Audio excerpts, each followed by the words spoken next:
আসসালামু আলাইকুম। তোমরা নিশ্চয়ই অবগত আছো, জাতীয় বিশ্ববিদ্যালয়ের অনার্স দ্বিতীয় বর্ষের পরীক্ষা আগামী 2 জানুয়ারি থেকে অনুষ্ঠিত হতে যাচ্ছে। আমরা জানবিডি টিম ধারাবাহিকভাবে দ্বিতীয় বর্ষের পরীক্ষার বিভিন্ন প্রস্তুতিমূলক ভিডিও আমাদের চ্যানেলে আপলোড করে যাচ্ছি। আজকের ক্লাসে আমরা অনার্স দ্বিতীয় বর্ষ পরীক্ষা সংক্রান্ত যে একটা নোটিশ প্রকাশিত হয়েছে সেটি নিয়ে একটু আলোচনা করব। দেখো, এই নোটিশটি যদিও কেন্দ্রের প্রতি বিশেষ নির্দেশাবলী, তারপরও এখান থেকে আমাদের সাধারণ স্টুডেন্টদের বেশ কিছু বিষয় জানার আছে। কারণ তুমি কোন রুলসগুলা ভঙ্গ করলে তোমার খাতা বাতিল হয়ে যেতে পারে কিংবা তোমাকে সাসপেন্ড করা হতে পারে, সেই বিষয়গুলো কিন্তু এখানে সুন্দরভাবে বিশ্ববিদ্যালয় কর্তৃপক্ষ একেবারে উল্লেখ করে দিয়েছে। সেই সাথে কোন ধরনের অপরাধের জন্য তোমার কোন ধরনের শাস্তি হতে পারে সেগুলোও কিন্তু বিশ্ববিদ্যালয় কর্তৃপক্ষ এখানে জানিয়ে দিয়েছে। তো চলো শিক্ষার্থী বন্ধুরা, এই বিষয়টা একটু মনোযোগ সহকারে আমরা জেনে নিই। কারণ আমরা অনেক সময় না জেনে অনেক অপরাধ করে ফেলি, আমরা বুঝতেও পারি না সেই অপরাধগুলোর জন্য আমাদের কি শাস্তি হতে পারে। শিক্ষার্থী বন্ধুরা, এই নোটিশটি প্রকাশিত হয়েছে আজ 22 ডিসেম্বর। ওকে, এই যে উপরে যে বিষয়গুলো আছে এগুলো হচ্ছে কেন্দ্রের যে উত্তরপত্র কিভাবে আনপ্যাকেট করতে হবে, মানে প্যাকেট খুলতে হবে, তারপরে হচ্ছে তোমার কোশ্চেনগুলো কিভাবে টিচারদের মধ্যে বন্টন করতে হবে, সেই বিষয়গুলো এখানে আছে, যেটা আমাদের না জানলেও চলবে। কিন্তু এই যে এই বিষয়গুলো লক্ষ্য করো, এই বিষয়গুলো আমাদের একটু জানা উচিত যে পরীক্ষা শৃঙ্খলা সম্পর্কিত অপরাধ কি কি করলে অপরাধ হবে দেখো, এবং এটা এই যে অপরাধগুলো করলে কি শাস্তি হবে সেটা আমরা আলোচনা করছি। পরীক্ষা কক্ষে একে অপরের সঙ্গে যোগাযোগ করা বা কথাবার্তা বলা, এটা এক ধরনের অপরাধ, সেটা আমরা সবাই জানি। পরীক্ষা কক্ষে ধূমপান করা, এটা তো কোনোভাবেই করা যাবে না, ইভেন কেন্দ্রের মধ্যেও তোমরা এই ধরনের কোনো কাজ করবা না, ঠিক আছে।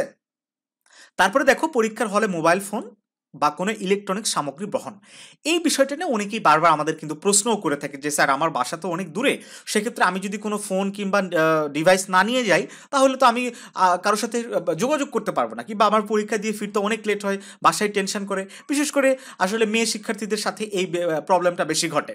তো তাদের উদ্দেশ্যে বলবো যে হ্যাঁ, ফোন বা এই ধরনের যোগাযোগ করার ডিভাইস তুমি নিয়ে যেতে পারবে, তবে অবশ্যই সেটা নিজ দায়িত্বে কেন্দ্রের মানে বাইরে তোমার কোনো দোকানে রেখে যেতে হবে। আর যদি আগে তুমি জেনে নিবা যে ভিতরে নিয়ে যাওয়া যাবে কিনা, কেন্দ্রের ভিতরে যদি নিয়ে যাওয়া যায় কোনোভাবে নিজের কাছে রাখা যাবে না, একদম টিচারের কাছে জমা দিবে। তোমার কক্ষের যে ইনভিজিলেটরের দায়িত্ব থাকবে, মানে গার্ডের যে দায়িত্ব থাকবে তার কাছে জমা দিবে। তবে সবচেয়ে বুদ্ধিমানের কাজ হয় পরীক্ষার কেন্দ্রের আশেপাশে কোনো দোকানে 5 টাকা কিংবা 10 টাকা দিলেই তারা যত্ন সহকারে তোমার ফোনটা গচ্ছিত রাখবে, ঠিক আছে। তারপরে দেখো, দূষণীয় বা অনুমোদিত কাগজপত্র সঙ্গে রাখা, মানে বাড়তি কোনো কাগজপত্র রাখা যাবে না। তারপরে প্রশ্নপত্র লিখা বা প্রশ্নপত্রে উল্লেখ, মানে যেটা হয়েছে সেটা তোমাকে লিখতে হবে, ঠিক আছে। তারপর পরীক্ষার হলো মোবাইল ফোন, এটা তো আলোচনা করলামই। তারপর হচ্ছে পরীক্ষা কক্ষে নির্দিষ্ট স্থানের পরিবর্তে অবৈধভাবে অন্য স্থানে আসন গ্রহণ করা, এটা আমরা অনেক সময় করি, যে আমার বন্ধু পাশে বসছে, ও ভালো পারে, আমি ওর কাছে বসবো, সো আমার সিটটা আমি চেঞ্জ করবো, এটা কিন্তু করবা না, এটা তুমি ধরা পড়বাই। কারণ যখন তোমার ওই কেন্দ্রে মানে হলের গার্ড যখন তোমার খাতা সিগনেচার আসবে মানে করতে আসবে, তখন কিন্তু তোমার এটা ধরা পড়ে যাবে, ঠিক আছে। এইটা কিন্তু একটা মারাত্মক রকমের অপরাধ। তারপরে কোথাও লিখে নিয়ে যাওয়া যাবে না, নকল যেটাকে আমরা বলি। উত্তরপত্রে অস্বাভাবিক বা আপত্তিকর কিছু লেখা যাবে না। আমরা অনেক অনেক সময় টাকা ভিতরে দিয়ে দেওয়ার চেষ্টা করি, যে দেখো এই বিষয়গুলো কিন্তু বলে দিয়েছে। আমি এরকম দেখেছি অনেক ফিমেল স্টুডেন্ট করে কি, স্যার আমার গতকালই বিয়ে হয়ে গেছে, হ্যাঁ, আমার নানি মারা গেছে, এরকম কত অজুহাত, এগুলা কিছু করা যাবে না। এই যে মিথ্যা অজুহাত দেখিয়ে বিশেষ সুবিধা গ্রহণ করার চেষ্টা, এগুলো করা যাবে না। এছাড়া অনেকগুলো, আমি এটা লিঙ্ক দিয়ে দিব, তোমরা একটু ভালো করে পড়ে নিও। তবে দেখো, শাস্তিটা কি হতে পারে, মানে ক থেকে ঘ পর্যন্ত যদি অপরাধ করো তাহলে সংশ্লিষ্ট পরীক্ষা বাতিল হতে পারে। দেখো, ক থেকে ঘ পর্যন্ত, অর্থাৎ এই যে বেসিক যে অপরাধগুলো, যেগুলো আমরা কোনো অপরাধই মনে করি না, সেই অপরাধের কারণেও কিন্তু আমাদের খাতা বাতিল হতে পারে, 1 বছর কিন্তু আমাদের জীবন থেকে হারিয়ে যেতে পারে। কি কি কথাবার্তা বললে, ধূমপান করলে, ফোন নিয়ে গেলে, অথবা আমাদের সাথে যদি অন্য ধরনের কোনো কাগজপত্র পাওয়া যায়, ঠিক আছে। তারপর ও থেকে ইও পর্যন্ত অপরাধের জন্য 1 বছর পরীক্ষা তো বাতিল হবে, এবং পরবর্তী 1 বছরও পরীক্ষায় অংশগ্রহণ করতে পারবে না, ঠিক আছে।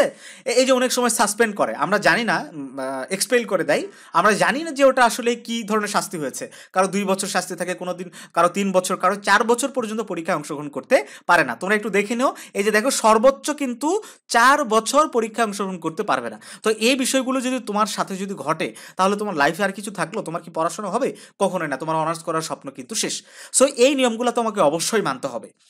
দেখো, অনেকের কাছে এই ভিডিওটা অনেক বেশি গুরুত্বপূর্ণ না মনে হতে পারে, কিন্তু আমি মনে করি এই বিষয়গুলো স্টুডেন্টদের জানাটা খুবই জরুরি। হ্যাঁ, বিশেষ করে আমরা অনেক সময় ওই যে উত্তরপত্র নিয়ে বাসায় চলে আসি, অতিরিক্ত উত্তরপত্র, এবং পরের দিন ওটা উত্তর ফিল আপ করে নিয়ে অবৈধ উপায় সেটা আবার কি মূল উত্তরপত্রের সাথে কানেক্ট করে দেওয়ার চেষ্টা করি। কিন্তু এটা যদি তুমি ধরা পড়ো, ঠিক আছে, তাহলে কিন্তু তোমার পরবর্তী 4 বছর পর্যন্ত তুমি পরীক্ষা দিতে পারবে না। সো একটা মারাত্মক অপরাধ। সেই সাথে এখানে টিচারদের প্রতি আরও বেশ কিছু নির্দেশনা দিয়েছে, যেগুলো তুমি জানলেও তোমার জন্য অনেক ভালো হবে। এটা আমি আমার ভিডিও ডিসক্রিপশন বক্সে আমি এটা লিঙ্ক দিয়ে দিব, ঠিক আছে? তো যাই হোক, শিক্ষার্থী বন্ধুরা সবাই ভালো থাকো। এছাড়াও আমি নিয়মিতভাবে দ্বিতীয় বর্ষের বিভিন্ন প্রস্তুতিমূলক ভিডিও আপলোড করে যাব, সেগুলো পাওয়ার জন্য আমাদের চ্যানেলটি সাবস্ক্রাইব করে সাথে থাকো। অনার্স দ্বিতীয় বর্ষের প্রত্যেকটা ডিপার্টমেন্টের চূড়ান্ত সাজেশনগুলো ইতিমধ্যে রেডি হয়েছে। তোমরা যারা এই সাজেশনগুলো এখনও সংগ্রহ করেনি, তারা অবশ্যই স্ক্রিনে দেওয়া হোয়াটসঅ্যাপ নাম্বারে যোগাযোগ করে এই সাজেশনগুলো সংগ্রহ করে নাও। আশা করছি আমাদের সাজেশন থেকে 70 to 80% প্রশ্ন 100% কমন পাবে।